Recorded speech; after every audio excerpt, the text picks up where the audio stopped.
So we don't really hear what's going on, but you've been diligent in following since the raid at Mar-a-Lago on Trump's property. What is the real story behind all of this? Hello and welcome to the Rich Dad Radio Show. I'm Kim Kiyosaki, your host for today's show.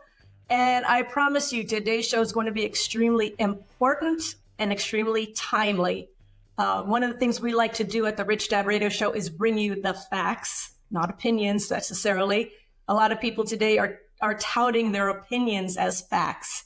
And what we like to do is bring the facts to you. And two of the things that we're going to talk about today and bring you the facts on is one, what the heck is happening with our judicial system, the court system, the lines. Our nation is built on, our nation is a nation of laws, and those lines surrounding those laws are getting more and more blurred every day. So we're going to talk about that. And then speaking of the court system, one of the biggest court cases right now happening is the case with President Trump in New York City. We're going to bring you some of the facts and reveal some of the things that are actually going on in that case. So today's going to be a very, very revealing show for you. My guest today is attorney Mike Davis. Mike Davis has been practicing law for, I believe, 20 years. He is the founder of the Article 3 Project. And the priorities, as stated on his website of the Article 3 Project, is one, protect judiciary. Number two, fight big tech, bring accountability to the internet. And three, defend free speech. So Mike has also, for the last 20 months, been following aggressively the Trump case since the raid on Mar-a-Lago. So we're going to get a lot of great insights from Mike. And Mike, welcome to the program. Thank you for having me.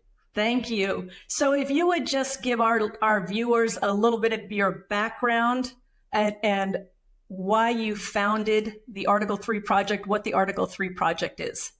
I'm from Iowa. I come from a working class family. I went to the University of Iowa for undergrad, where I interned for then House Speaker Newt Gingrich. I answered the phone when Ken Starr's office called to say they were delivering the Starr Report, and my last day during that internship was the same day that they impeached Bill Clinton. So I had a bit of a wild ride. I started Students for George W. Bush at the University of Iowa back in 1999, graduated, was very involved in politics, graduated, worked in the Bush administration.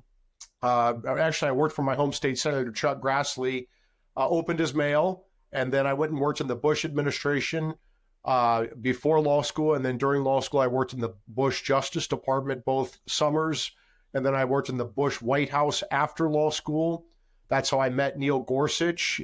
He became a top official in the Justice Department, and then he became a federal judge in Colorado. So I followed him out to Colorado to be one of his first law clerks for a year. And then I stayed out in Colorado as a real lawyer, doing real litigation for real clients and businesses and people, and had a great time for 10 years. And then I helped Gorsuch get put on the Trump Supreme Court list, and then picked by Trump and confirmed by the Senate and set up on the Supreme Court. I was one of his first clerks on the Supreme Court.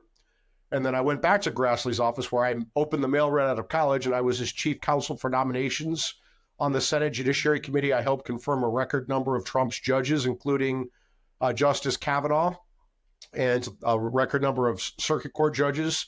When Grassley stepped down as the chairman after 2 years, I left and started the Article 3 Project, and I did it because I saw during the Kavanaugh fight that there was a void on the right. There was a void among conservative groups, people who had the insider experience that I have, who are willing to fight, and I'm certainly willing to fight. And so we helped make the Barrett confirmation look a lot easier than it should have been, and that helped President Trump transform the 5-4 left of center court to the 5-4 Clarence Thomas court. It is the most consequential, important accomplishment of President Trump's first term. And what we're doing at the Article 3 Project is protecting these judges after they've been confirmed. They have lifetime tenure. They have pay protection. They're not supposed to care about the politics, but they're still humans. So when Clarence Thomas, for example, is constantly attacked, we constantly defend him. We also oppose Biden's radical judges. We understand that Biden's the president. He has a majority in the Senate. It's going to be hard to stop all of his judicial nominees. So we pick judicial nominees. Like Biden selected a judicial nominee, his name is Manji, up on the Third Circuit in New Jersey, who's a radical Islamist. And so we're opposing him. And we've also, for the last 20 months, been the tip of the spear for the first 6 months, the only person, it seemed, defending President Trump against this republic-ending lawfare by President Biden and these Biden Democrat prosecutors, this unprecedented lawfare against Trump based upon bogus allegations, and it's on many different fronts. And we've been educating the public about this and fighting constantly. I've done over 3,000 media hits since the Mar-a-Lago raid 21 months ago, on Fox, on CNN, on they featured me on MSNBC, but they never had me on. I've done quite a few media hits and constant social media, constant opinion pieces. What we very effectively have done, we've turned lemons into lemonade. We have taken this lawfare by President Biden and these Democrat prosecutors, educated the public, and frankly turned it against Biden, where Democrats thought they were going to take out Trump with this lawfare, and it's actually making him stronger. So why is it that the judges are actually, in many cases, they seem to be going against the Constitution, and the legal system, the judicial system, seems to trample all over the Constitution? Where is that coming from? Where I think it's coming from is we have a deeper problem in our society. And that deeper problem is we no longer have liberals who love America in these key posts. We have leftists in these key posts. We have Marxists in these key posts. These aren't people who love America and just disagree with conservatives on the best way to get there. These are Marxists. They hate America. They don't believe in free speech. They believe in censorship. They don't believe in equality. They believe in equity. They don't believe in due process. They believe in politicized and weaponized justice systems. They believe in the Me Too presumption of guilt, and they believe the ends justify the means. And we have to put our foot down as a country. We have to say that this is unacceptable as a country to wage this lawfare, to go after your political enemies, to politicize and weaponize law enforcement, to politicize and weaponize intel agencies. This really started under President Obama. And what we need to do is say as a country that we can't let this happen. Hell no to this. If we let this happen, we are going to see our country fall apart. These are Republican tactics. This is how the Roman Republic fell. It was the lawfare by the Senate insiders against Caesar that caused him to feel desperate, and he crossed the Rubicon from Gaul into Rome that led to the Civil War and the fall of the Roman Republic. And I'm not saying that this is going to lead to a civil war, but it's going to lead to a legal tit for tat going back and forth between the parties that's going to destroy the presidency and destroy the country. And that's why it's so important that the Supreme Court, we have oral argument tomorrow on this presidential immunity case before the Supreme Court of the United States. And I'll be out there reporting for Steve Bannon in the War Room and Real America News. And this is one of the most important cases the Supreme Court will ever decide, because it is this. Is the President of the United States, any President of the United States, immune from criminal prosecution for their official acts? Not their private acts, not their personal acts, their official acts. Federal judges are immune from criminal prosecution for their official acts, so are members of Congress. Why the hell would the President of the United States not be? And this is where the Article 3 project's so important and powerful, crucial really to fill this void. The judges, these justices know that there's a right answer here, and that is that the president is immune from criminal prosecution for their official acts. But they feel the left threatening them outside of their homes like they did during the Dobbs decision. You see the left-wing media constantly attacking. That's where we are the countervailing force at the Article 3 project to make sure that these Supreme Court justices and these other judges don't get wobbly and lose their spines. And when will we hear the conclusion, the decision on that case? I anticipate, based upon, I clerk for Justice Gorsuch on the Supreme Court. Generally, they are expediting this case pretty quickly, actually. But I'll say that they're going to have oral argument tomorrow. I imagine that the court will rule sometime near the end of June. This will be one of the last cases. I anticipate and hope that the Supreme Court is going to rule very narrowly that, yes, the President of the United States is immune from criminal prosecution for his official acts, and that applies to any and all presidents. And then I think the Supreme Court's going to remand this back down to D.C. Obama Judge Tanya Chutkan. And she's going to have an evidentiary hearing, a mini trial on what Jack Smith alleged against President Trump in his personal capacity versus official capacity. For example, Jack Smith said that Trump was contemplating firing his acting attorney general as part of Trump's alleged RICO conspiracy or whatever the hell he charged. I would say that a private citizen can't fire the acting attorney general of the United States. Only the president of the United States can. So that's clearly immune from criminal prosecution if the Supreme Court does what it is supposed to do here. And I would say this, if the Supreme Court does not rule that any president is immune from criminal prosecution for their official acts, I would say this, President Trump is probably going to win back the White House, regardless of what happens with these criminal trials. And do these Democrats want the Trump 47 Justice Department bringing capital murder charges against President Obama and now Judge David Barron on the First Circuit Court of Appeals, who was then Obama's legal advisor, for their extrajudicial drone strike on 2 American citizens, including a minor? Do they want the Trump 47 Justice Department bringing charges against Biden and Mayorkas and these other Biden officials for their illegal mass parole of 10 million illegal immigrants into our country and the resulting crimes that flowed from that? We can be bipartisan here. Does George W. Bush and Dick Cheney want to be charged for, at best, reckless reliance? Some would say lying about the intel that led to the invasion of Iraq and led to the deaths of over 100,000 people. I mean, where does this end? And that's why it's so important that the Supreme Court protect the presidency, because this is about the separation of powers. This is about protecting the presidency. If you destroy the presidency, we will destroy our country. And Mike, I don't think people realize how important these judge positions are. I mean, you're talking Supreme Court, you're talking federal court, you're talking district court. I understand also that a lot of these judges, that when they come out of universities, have these leftist views and have these Marxist views, and they're taking that into the court. So just getting people to be aware that how important it is to support the judges that get put into place. As you and I discussed earlier, if the left, if Biden or who's ever there gets into office, their first job will be to put new people on the Supreme Court, correct? Yeah, absolutely. There is a very good chance that the next president of the United States, whether it's Trump or Biden, will have 2 or 3 picks on the Supreme Court. If you just look at the statistics of historical vacancies on the Supreme Court, that's what we could have in the next 4 years. And do you want President Trump or do you want President Biden replacing Clarence Thomas on the Supreme Court, right? And so just imagine our country. Look at what the Democrats did during COVID lockdowns with their BLM riots, their Antifa riots, their Hamas riots. No laws. There were no laws. They just ignored the laws.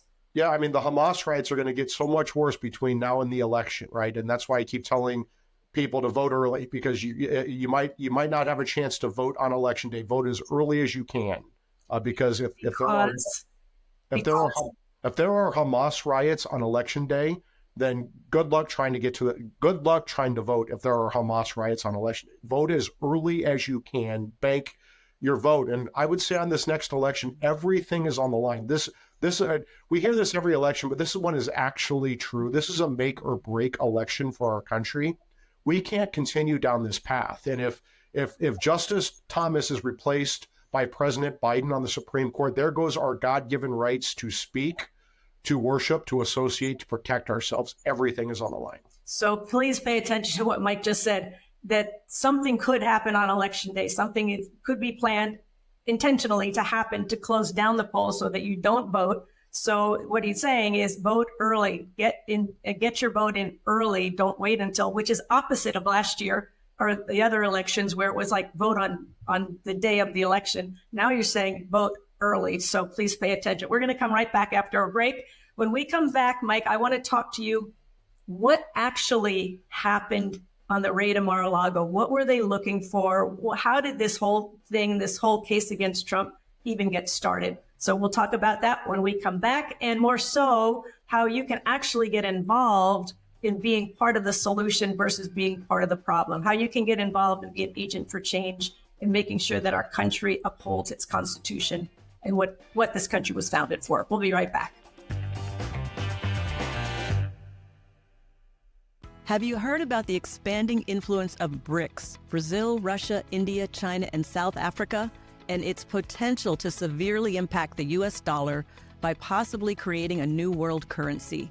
Even JP Morgan said, and I'm paraphrasing, the impact of BRICS would most likely be felt here in the US, where moving away from the dollar would cause our financial assets like our IRAs and 401ks to lose value. We agree with JP Morgan and many others. Now's the time to position yourself for stability, security, and wealth protection. So take it from Robert and me, whether you're a seasoned investor or just starting, we believe that gold should be a part of everyone's portfolio. Seize the opportunity to ensure your financial future with gold and do it with one of the best in the industry, Allegiance Gold. Allegiance Gold has done things right from the beginning, having earned 5 stars with TrustLink and an A+ with the Better Business Bureau. Allegiance Gold can help protect your IRA or 401k with physical gold and silver, or you can have it delivered securely to your doorstep. Get up to $5,000 in free silver on a qualifying investment when you visit protectwithrobert.com today. Or you can call 844-3-ROBERT. That's 844-3-ROBERT. Robert sounded the alarm in 2023, and his warnings came true. Unfortunately for many, it was a year of lost wealth, but it was the complete opposite for the billionaire class. Now the wealthiest 10% of Americans own over 92% of all U.S. stocks. But here's the good news. You can invest just as these billionaires did. Robert has said, if you want to be rich, do what the rich do. So you can diversify across the asset classes with what are called low correlation alternative assets. For example, fine art as a tangible asset that rarely ever changes hands, the fine art market is more resistant to traditional volatility. So the fine art component of these billionaires' portfolios are at less risk. And now you can add the same blue chip art to your portfolio from the comfort of your own home. You don't have to be an art expert to do so. Masterworks, our longtime sponsor, has an art investing platform with over 880,000 people on board and nearly $1 billion in assets under management. From their successful art sales, they have consistently delivered a profit to their investors, and you can even go check their numbers. Our viewers can skip Masterworks' waitlist by using the link in the description below. Hi everyone, I'm Kim Kiyosaki. Thank you for being with us today.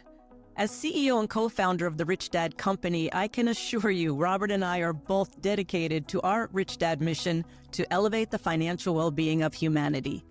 And you are the humanity. We truly want you to succeed. When you succeed, we all succeed, and our mission grows stronger. With that in mind, I'm excited to extend a personal invitation to you to elevate your financial well-being by attending our exclusive free online wealth building event hosted by Robert. You'll learn what to focus on first to start increasing your cash flow immediately. You can reserve your seat right now by going to richdadonline.com. Just go to richdadonline.com. The event is 100% free and will help you achieve your financial goals. Hello and welcome back to the Rich Dad Radio Show. I'm Kim Kiyosaki, and our special guest today is Mike Davis, attorney and founder of Article 3 Project, a project that is advocating and actually taking amazing action to keep our judicial system the way the country was originally founded and meant to be, upholding our Constitution, demanding and defending free speech. Mike, thank you for being on the show, and thank you for all the work you've done. Really, really appreciate it so much. We were talking when we met about, the media does not report anything, in my opinion, that is right. It's very left. They do not present facts anymore. It's very opinionated. It's very slighted. A lot of it is lies. So we don't really hear what's going on, but you've been diligent in following since the raid at Mar-a-Lago on Trump's how on Trump's property. What is the real story behind all of this? Well, there is a real story behind this, and it's going to be shocking to many people. So what this raid in Mar-a-Lago was all about was President Trump declassified on January 19th, 2021, the day before he left office, the Crossfire hurricane records. And those records were supposed to be made public. And on January 20th, 2021, the intel officials, the FBI, they ran to the White House and said, you're going to put lives in danger. You can't do this. Sources and methods, the normal BS that you hear from law enforcement and intel agencies. So Mark Meadow, the outgoing chief of staff, signed a memo saying, okay, do your Privacy Act review to make sure that we're not putting anyone in danger, and then get out these documents. Well, guess what? The Biden administration came in and they didn't put out these documents. And let me tell you why they didn't put out these documents. These Crossfire hurricane records are so damning to Obama, Biden, Hillary, Clapper, the FBI, the Justice Department, the CIA, the intel community, because they show that these Democrat officials made up the Crossfire hurricane investigation, the Russian collusion investigation on President Trump. And let me tell you why they did this. Back in 2016, back in 2016, Hillary Clinton was the former Secretary of State.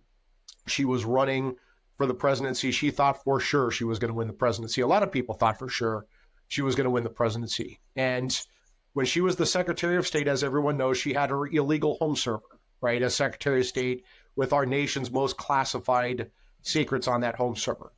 What else was on that home server was her Clinton Foundation pay-for-play illegal bribery and foreign corruption schemes, right? And it's on this server.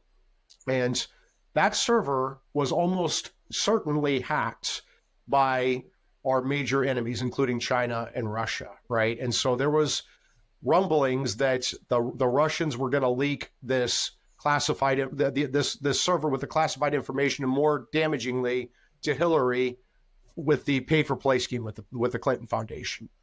And so what did the Obama, Biden, Hillary administration do? They made up the Russian collusion hoax. They said essentially that this was that the Trump campaign was colluding with the Russians, and that they needed to investigate this. And the reason they wanted to say the Trump campaign was colluding with the Russians is because if this server ever came out, then the Hillary Clinton campaign and the Obama White House and Obama Justice Department and Obama intel agencies can say, oh, no, you can't believe that.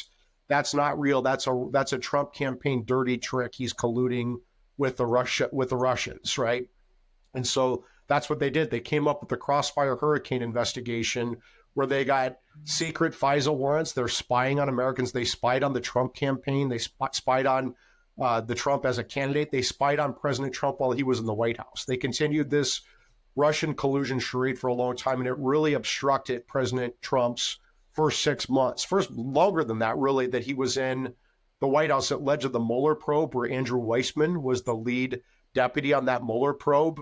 I mean, there are a lot of people who were involved with this, and this was an obvious criminal conspiracy, the most damaging criminal conspiracy you can imagine. You can say, oh, that's a conspiracy theory. How can you possibly say that they made up the Crossfire hurricane investigation to cover up for Hillary Clinton? Well, guess what? They ran the same play in 2020, where Hunter Biden's laptop got made public with evidence of the Biden family's clear corruption with China, with Russia, with Kazakhstan, with Ukraine. It seems like every Biden family member, except for the 6-year-old granddaughter who they finally claimed under political pressure, was on the Biden payroll. We have House Oversight Chairman showing evidence that more than $20 million have gone from foreign countries into the Biden's bank accounts, right? And so this Hunter Biden laptop comes out right before the election. The New York Post has the story.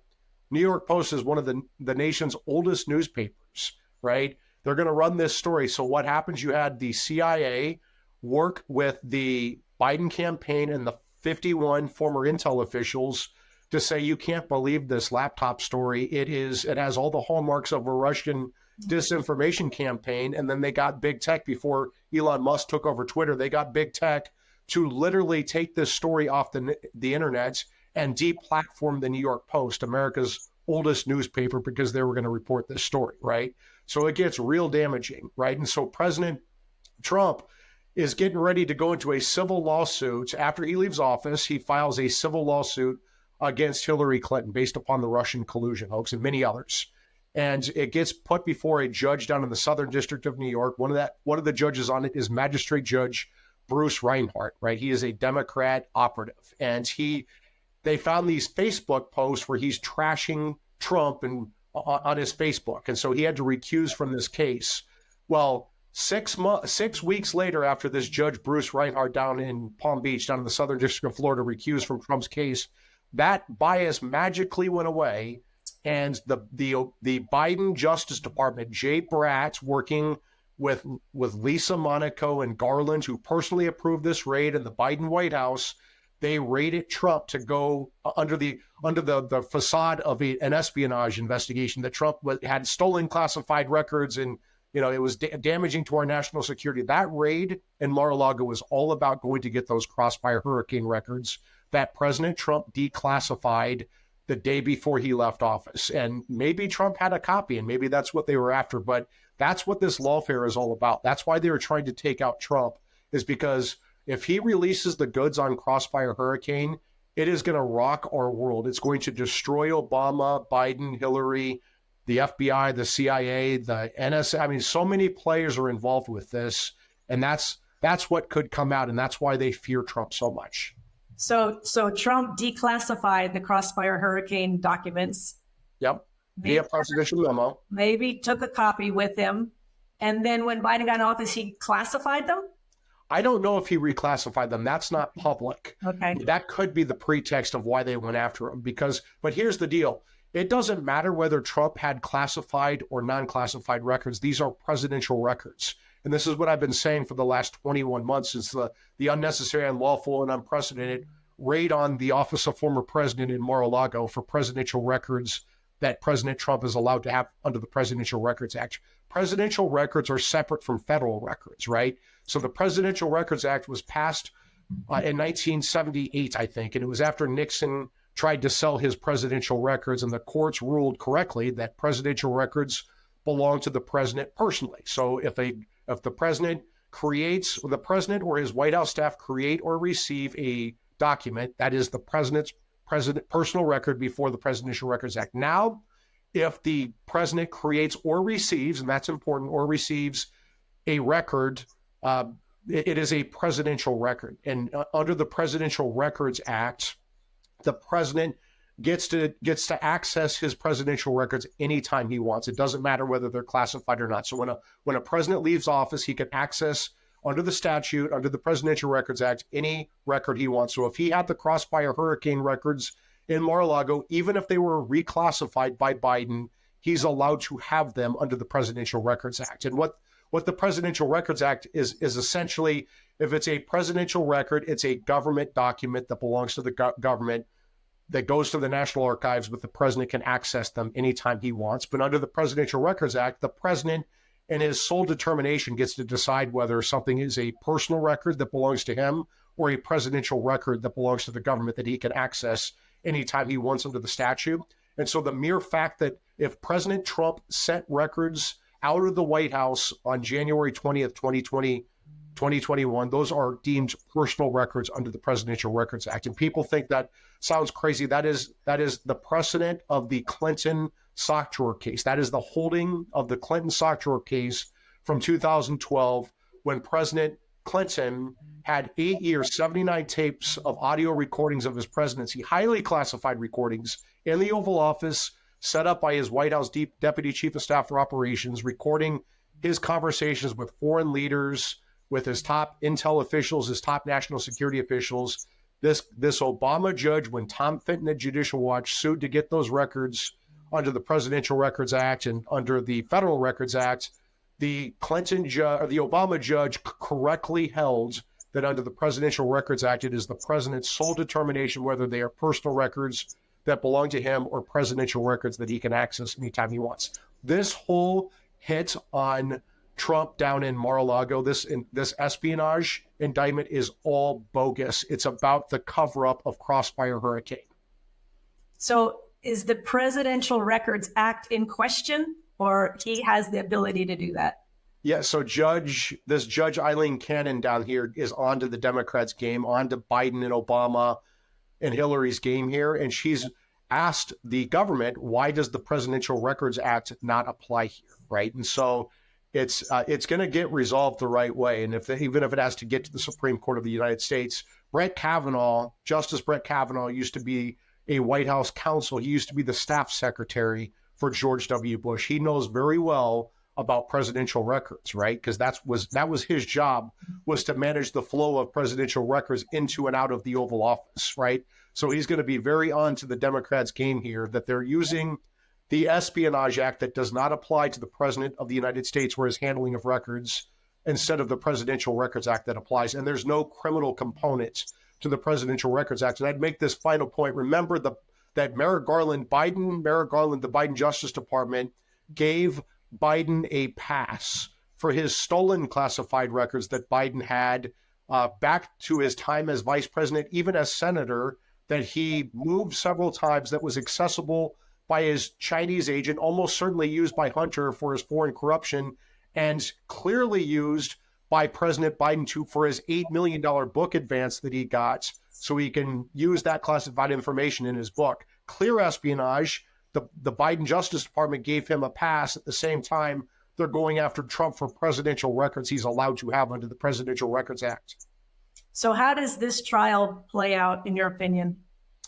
I think that Trump is going to get a very fair trial down in Judge Cannon's courtroom in Florida. I don't think that the jury is going to find Trump guilty. And even if they do find him guilty, I think that on appeal, Trump would absolutely win the case on appeal under the Presidential Records Act. And what about the New York case?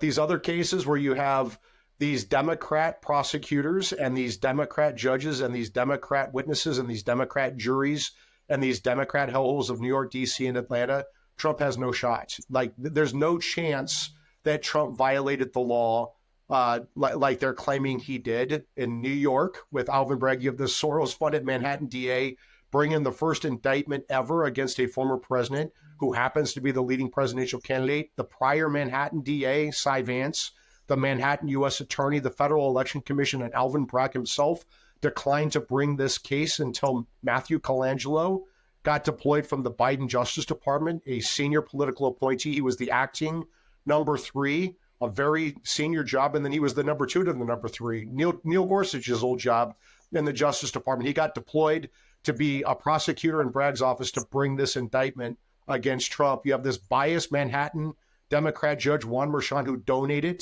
to Biden in 2020. He donated to another anti-Trump cause. And more importantly, his daughter, Lauren Merchan, has raised $100 million. She's a top Democrat campaign operative and fundraiser. She's worked for Biden and Kamala and Adam Schiff and many others. She's raised $100 million off of her father's criminal prosecution, the criminal trial over which her father, Judge Juan Merchan, is presiding. He clearly has to recuse under New York statute. Even a former Clinton federal judge went on Caitlin Collins' show on CNN on April 5th and said that this judge had to recuse. He's refused. Their goal is to get President Trump convicted before November 5th, 2024. They don't care if that conviction's upheld on appeal. They just want to be able to label Trump a felon before the election because they think that will resurrect Biden's dead political body and help put him over the finish line. Oh, that's a lot of information, Mike. Thank you. Here's what you are all hands on. You're taking action. What I love about Article 3 Project is there's ways that people can get involved, because we can no longer sit back and just be quiet and hope and pray that somebody does something to fix all of this. We need to stand up. We need to have our voices heard. So how do we get involved with Article 3 Project? What can we do as individuals? Yeah, we need to get involved because these are Republican-ending tactics by President Biden and these Democrat prosecutors. If we can throw a former president and a leading presidential candidate in prison instead of electing him on November 5th, 2024, our country is done. And this is where people can get involved. Article3project.org, article number 3project.org. You can take action there. We have an action center where we have patch through calls to key government officials, emails to key government officials, social media. You can donate. We have a very lean and mean team. I've been largely subsidizing this for the last 5 years, but we can certainly use your support as I hire more people to fight this. Lawfare, article3project.org, and follow us on social media, Article 3 Project, at Article 3 Project on Getter, Twitter, Truth, Facebook when they don't kick us off, Instagram, all of the social media we're on there. And my personal, which is a lot more fiery, is MRDDMIA, MRDDMIA. Those are my initials in Des Moines, Iowa, where I'm from. I know I sound like I'm from the Bronx, but I would encourage all of your viewers and listeners, now is the time to step up. Now is the time to get involved, because we have a country to save on November 5th, 2024. That's really what's on the line, is our country as we know it. Yes. Well, thank you, Mike. I appreciate it so much. Please, everybody, go to Article 3 Project. Check out Mike's website. And if you have the inclination, please take action. We cannot sit quiet any longer. So please take action that you can. Thank you again. Thank you all for watching. Thank you all for listening. Let's go out there and make this a better country and a better world. Thank you. Thank you. Hello and welcome back. I want to thank our very special guest, Mike Davis. Not too bad he's not very passionate about what he does, but he is an advocate. He is fighting hard. He is doing everything possible to basically save this country. I don't know your political views. That's up to you. But this country is in dire straits.